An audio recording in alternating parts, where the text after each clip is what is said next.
ములుగు జిల్లా ఏటూరు నాగారం మండలంలో రాష్ట్ర పంచాయతీరాజ్ అండ్ శిశు సంక్షేమ శాఖ మంత్రి సీతక్క పర్యటించారు.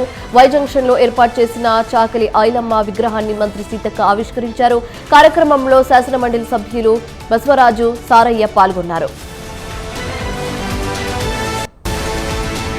ప్రముఖ పుణ్యక్షేత్రమైన రాజన్న సిరిసిల్ల జిల్లా వేములవాడ రాజన్న ఆలయంలో హుండీ ఆదాయాన్ని లెక్కించారు. 12 రోజులుగా ₹1,44,06,154 భక్తులు కానుకగా సమర్పించినట్లు ఆలయ ఈవో వినోద్ రెడ్డి తెలిపారు. అలాగే 710 గ్రాముల బంగారం, 14 కిలోల వెండి కూడా సమర్పించినట్లుగా వివరించారు.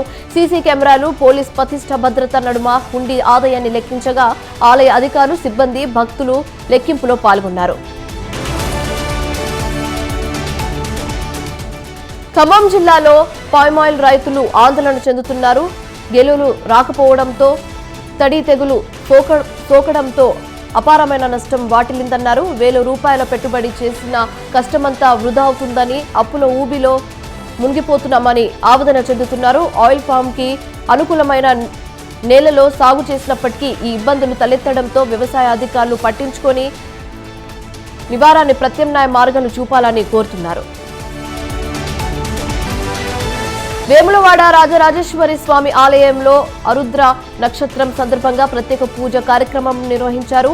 ఈ సందర్భంగా అర్చక స్వాములు ఉదయం స్వామివారికి ఏకాదశ రుద్రాభిషేకంతో పాటు పరివార దేవార్చన పూజలు శాస్త్రోక్తంగా నిర్వహించారు. సాయంత్రం కూడా విశిష్ట పూజలను అందిస్తామని అర్చకులు తెలిపారు. మహబూబాబాద్ జిల్లా తొర్రూరు డివిజన్లో పర్యటించారు ఎమ్మెల్యే యశస్విని రెడ్డి. టూర్లో భాగంగా పలు అభివృద్ధి కార్యక్రమాలను పర్యటించారు ఆమె. అయితే తొర్రూరులో పట్టణ కేంద్రంలో కంప్యూటర్ ల్యాబ్ను ప్రారంభించారు. ఈ ల్యాబ్ ప్రభుత్వ పాఠశాలల్లో బ్రైట్ చైల్డ్ ఫౌండేషన్ ఆధ్వర్యంలో ఏర్పాటు చేశారు. కార్యక్రమంలో యశస్వినితో పాటు పలువురు ప్రజాప్రతినిధులు అలాగే అధికారులు పాల్గొన్నారు.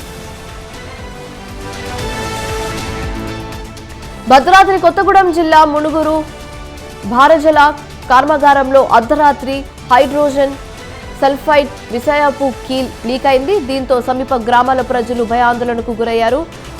భారజల కర్మాగార సేఫ్టీ జోన్ పరిధిలో ఉన్న సుమారు 15 గ్రామాలను హెచ్వి వాటర్ ప్లాంట్ అధికారులు పట్టించుకోవడం లేదని స్థానికులు ఆరోపిస్తున్నారు. విషపూరితమైన వాయువులను అర్ధరాత్రి గాల్లోకి వదిలి ప్రజల ప్రాణాలతో చెలగాటమాడుతున్నారని స్థానికులు ఆగ్రహం వ్యక్తం చేస్తున్నారు.